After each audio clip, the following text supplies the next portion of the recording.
Important lesson today. You are a unique individual, just like everybody else. What's happening good, everybody? Eli's dad here with another chapter in the book of Project Eli, where we educate, lead, and inspire. If you've been procrastinating, or if you've been pondering to yourself, what special gift do I have to offer? Stick around and eavesdrop on today's soliloquy to my number one son, Eli the Magnificent. You know, Eli, you're a unique individual, just like everybody else. Let me rephrase that. My son, you're not the same as everybody else. And you are the same as everybody else. Say what? Perhaps I'd better elaborate.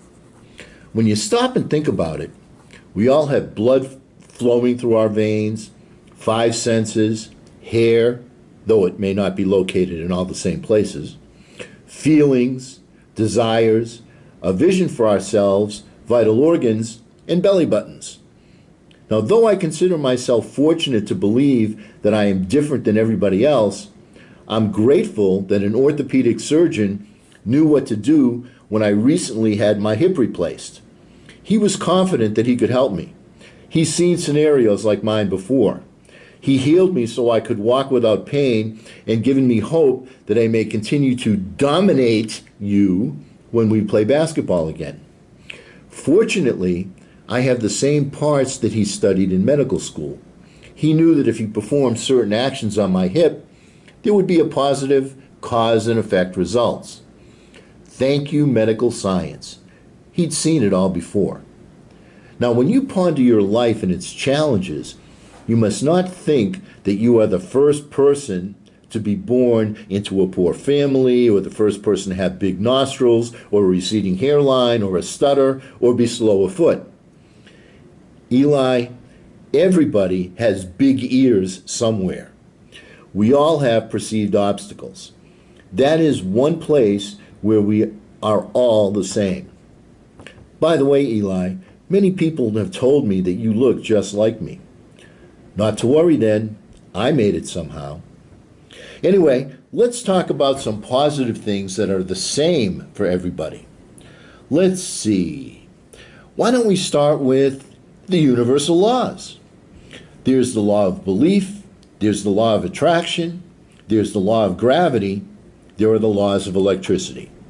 Let's stop there because I'd like to keep this simple and not put too much on your plate at once. The law of belief simply means that if you believe something strongly enough, you can make it happen. Its components include visualizing the results that you are seeking every day, feeling like you've already achieved your objective when you visualize it, seeing, feeling, tasting, hearing, and smelling it as part of your visualization, and expressing gratitude that it has been achieved even before it's been achieved. Very simply stated, it is to conceive, believe, and achieve in your own mind. Now, how about the law of attraction? Like attracts like. Send out the vibrations of your desired outcome into the universe. Thoughts are things. Well, Eli, if all you needed to do was to send out vibrations, I would have given you a vibrator for your birthday. It is true that your thoughts are things, but discard the cliche that once you see it, then you'll believe it. Throw it in the trash. The law of attraction is that once you give a specific objective your entire attention, you will start to see things that are related to your desire that you hadn't noticed, that events will occur that relate to your objective, and that ideas will come to you through dreams, intuition, and happenstance. Why? Because when you send out a clear vibe to the universe, the universal planner will partner with you to help you achieve your goal. As I previously mentioned, this partnership communication may come to you in many varied forms. How will you know when you're receiving input from the universal planner? Eli, there's a connection between your gut and your brain.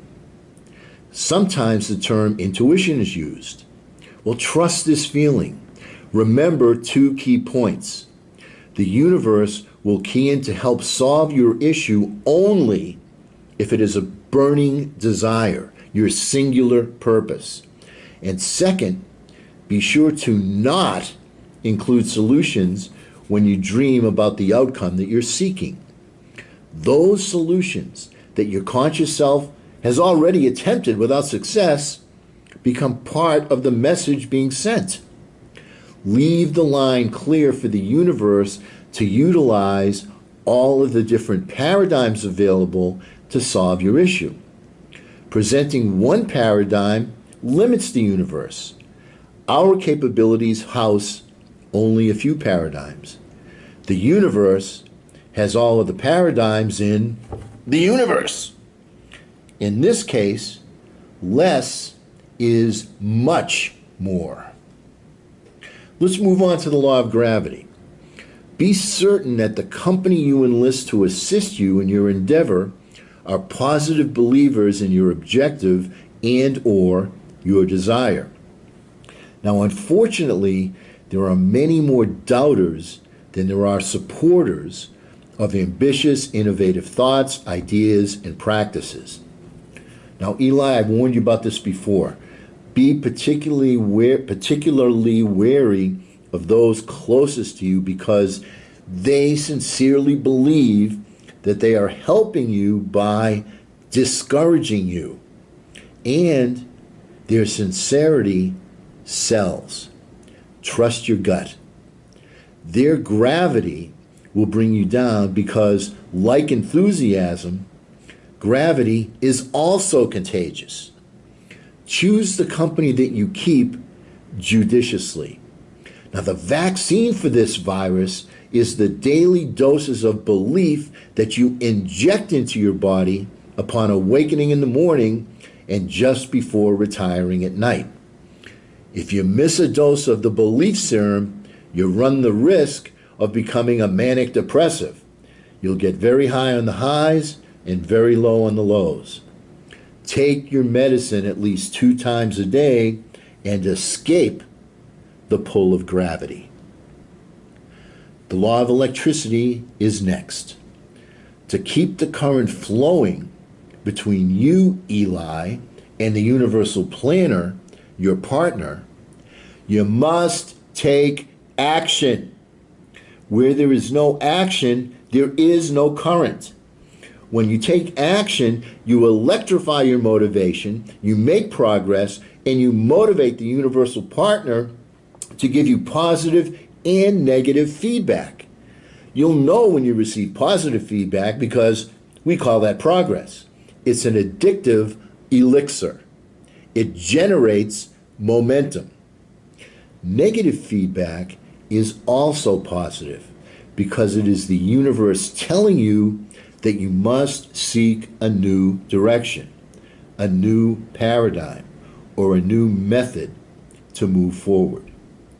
Be sure to try solving your roadblock issue with your conscious mind first. If you're unable to find the solution that way, enlist the aid of the subconscious mind, the universal partner, to help you regain forward movement and momentum. Quick summary. Be cognizant that you are a unique individual and not a unique individual. Your physical makeup is virtually the same as everybody else's, and everybody has issues that challenge them and must be overcome to reach their individual goals. These are the characteristics of similarity. What makes you different is utilizing the universal laws and having the wherewithal to put them to use. Now, these laws, as we have described them uniquely, are the laws of belief, attraction, gravity, and electricity. It takes a considerable amount of understanding, courage, mindset, and persistence to make them work for you so that you may enable yourself to achieve your unique purpose. Eli, isn't it ironic that what separates the achiever from the non-achiever is the capability to master universal laws that are the same for everybody? That is what enables you to be unique. Now, what's next on our agenda at Project Eli? Persuade and sell and conquer. If you could learn the ability to persuade people to your way of thinking, would that be an important skill to master?